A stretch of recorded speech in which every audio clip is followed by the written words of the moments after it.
guys, it's going to be about 1 minute.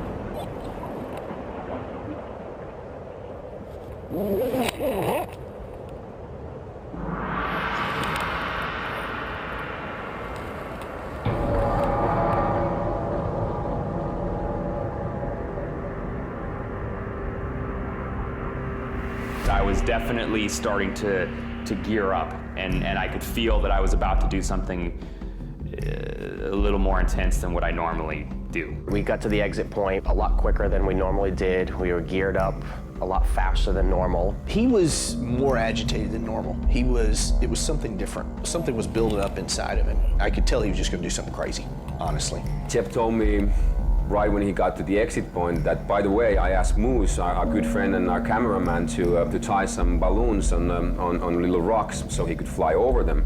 And that was a complete surprise, like he hadn't mentioned that before and no one else knew about it.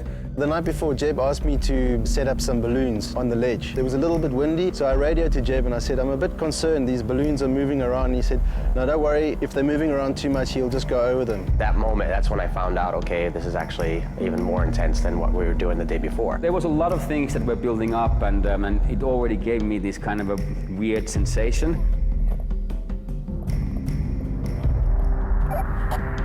Okay, you're looking at a 1 minute call. 1 minute. Okay, I'll be ready. Good luck. Okay, this is going to be the last time you hear me on the walk. Rock on, bro. Don't, dude. Enjoy yourself. All the elements were in place. It was Joby who jumped the first time. Joby jumps, and then I have to wait for him to open and land. When Joby flew over the balloons, the turbulence moved those helium balloons a little bit further down. Had a really nice flight, actually, and I knew Jeb was coming down pretty soon after that, though. So as I kind of just stood there, I remember it was just so hot. I remember hoping, hurry up and jump. Then it was Jeb's turn to jump. He was at the exit point with Jeff, who was going to film him, and then I was a little bit behind them, just taking some still pictures. All right, let's do this. Whenever you're ready, I'm ready. Okay. 3, 2, 1, zip.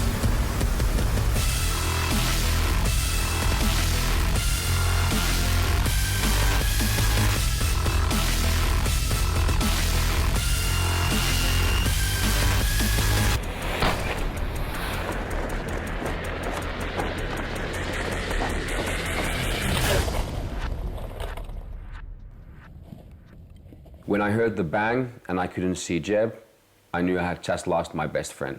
The sound was like a high-powered rifle going off.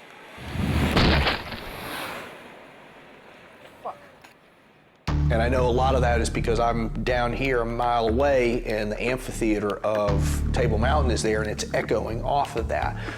But it was just so loud, it was like nothing I'd ever heard. I've never heard a human being hit something going that fast, that hard like that.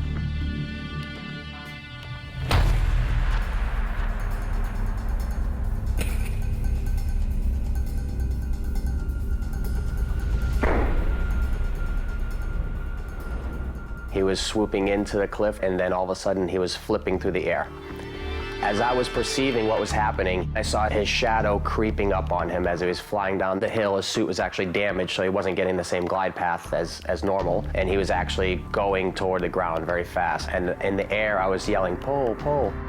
Like, wow, I can't believe I just watched my buddy die.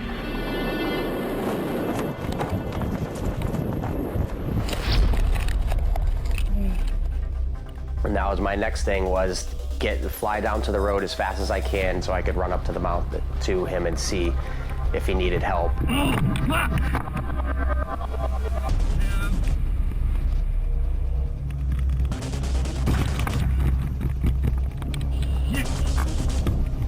Luckily, Moose, who had set the helium balloons and who was doing the camera at the ledge, he's one of those rescue guys who goes on the Table Mountain and saves families and people who have fell down to the carvers.